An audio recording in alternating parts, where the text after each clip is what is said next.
Good day. Last time, when I was talking about vitamin C in the last video, the tape ended suddenly.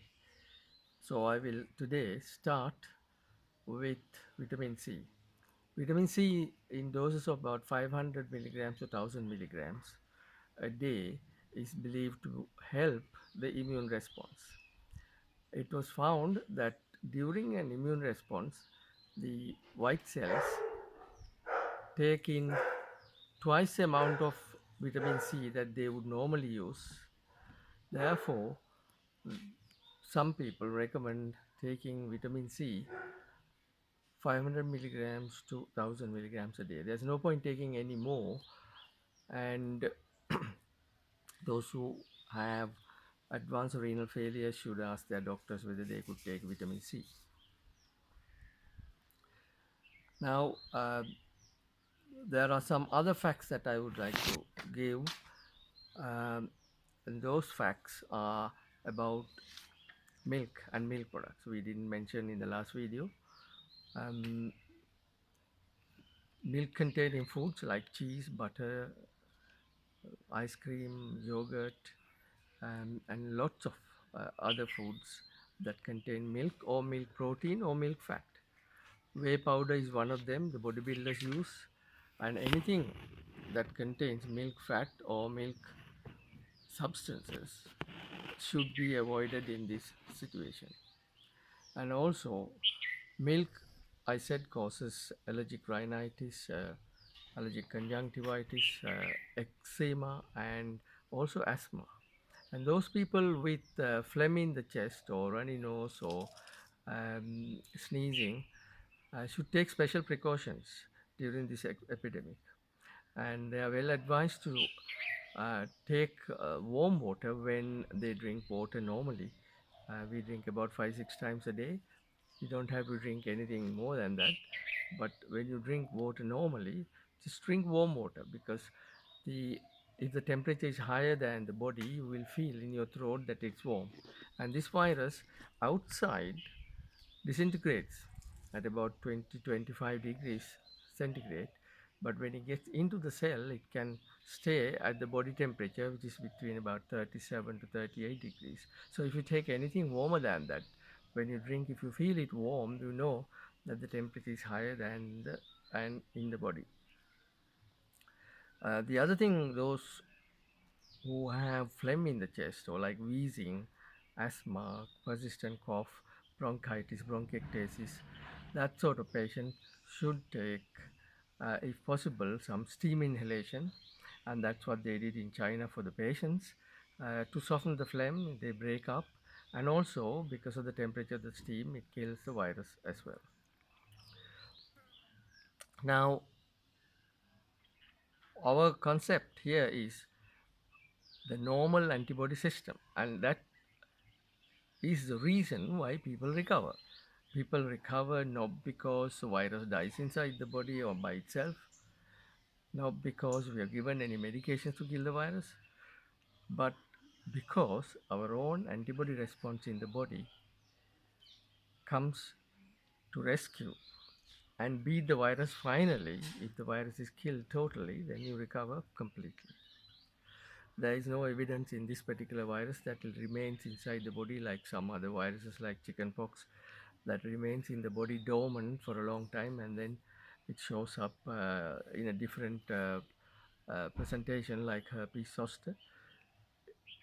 This virus has not shown that yet.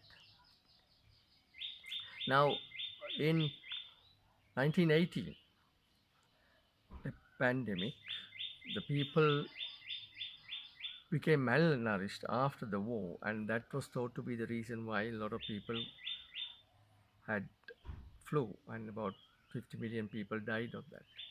That might be one of the reasons, but we have to not forget that there were bread at the time, and that bread contained gluten. So probably we have not found out exactly what was the reason why these people's immunity was so low for this virus to attack.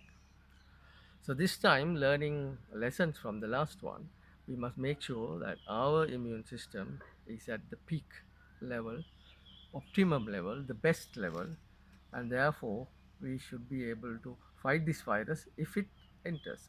The idea is to prevent it entering into our body.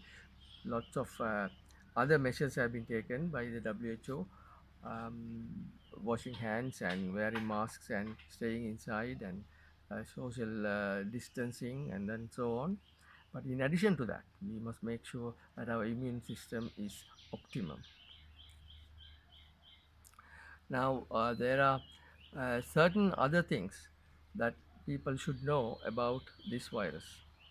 This virus gets is a very weak virus, and you call it a virus, but it's not an organism. It's somewhere in between infective agent or a organic matter. When it's outside, it's just like a dried out fallen leaf outside, like a bit of organic matter containing protein. And but when it gets into the cell, it has the ability to replicate. Now this is telling us something, because the scientists have gone to the level of finding out exactly what the building blocks of life, not building blocks of nature, building blocks of life, and that is the RNA and DNA, and they have been able to synthesize now RNA and DNA and join them together to form whatever virus you want. And there have been many hundreds of thousands of viruses that have been created in the labs. And this virus, we mustn't forget that it escaped from a lab. So this virus will come and go.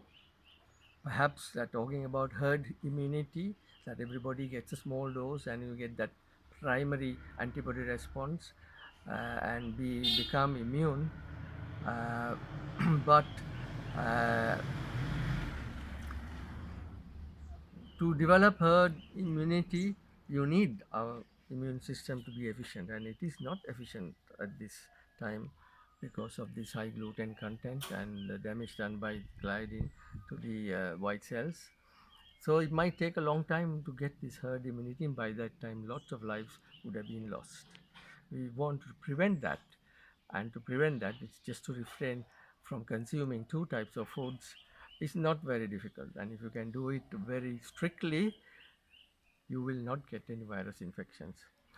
Now, in 1918 epidemic, it went on for 3 years, and the first virus came, and then 9 months later, another virus, which was stronger than that, came out and killed more people than the first one. And they said that the virus had mutated. Well, it can mutate in labs. It can be made to become stronger in labs. Nowadays, they have the technology. So don't be surprised if another virus comes around in a few months and kills more people. And the social distancing, washing hands, and wearing masks will not be sufficient then. And you need to have a very strong immune system now itself. And now you know the basics of this.